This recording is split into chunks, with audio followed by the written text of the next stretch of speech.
আমাদের প্রধানমন্ত্রী তারেক রহমান তার যে নেতৃত্ব আজকে সংসদ ভবনে যেটা আমি দেখলাম আমি সেটাতে মুগ্ধ। আমি তার প্রশংসা করার জন্য ভিডিও তৈরি করছি না বা কথা বলছি না, আমি ফ্যাক্টটা বলার চেষ্টা করছি। উনি শুধুমাত্র যোগ্য পিতামাতার যোগ্য সন্তান নয়, উনি একজন ভালো নেতাও, সেটা প্রমাণ করেছেন।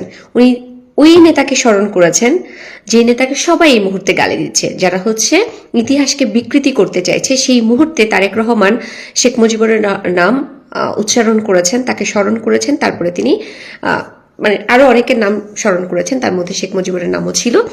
তারপরে তিনি সংসদ শুরু করেছেন।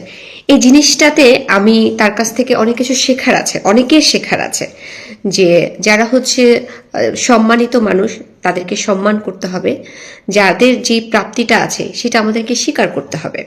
এটা তারেক রহমানের কাছ থেকে আমরা শিখলাম। তিনি একজন যোগ্য নেতা। আমি মনে করছি এখন পর্যন্ত তিনি যা কিছু করছেন সমস্ত কিছুতে আমি প্লেসড। এবং উনি যে ওয়াদা করেছিলেন ফ্যামিলি কার্ডের কথা, আপনারা জানেন যে তিনি অধিবেশন শুরু করার আগেই ফ্যামিলি কার্ড বিতরণ করেছে, এবং এটা যে একেবারেই তিনি কোনো ক্লাসিফিকেশন রাখে নাই, শুধুমাত্র গরিব এবং দুস্থ শ্রেণীর মধ্যে তিনি যা দিতে চেয়েছিলেন সেটার প্রমাণও আপনারা পেয়েছেন। সো এই পর্যন্ত তারেক রহমান বাংলাদেশে আসা থেকে এই পর্যন্ত তিনি যা কিছু করেছেন আমি সেটাতে প্লেসড।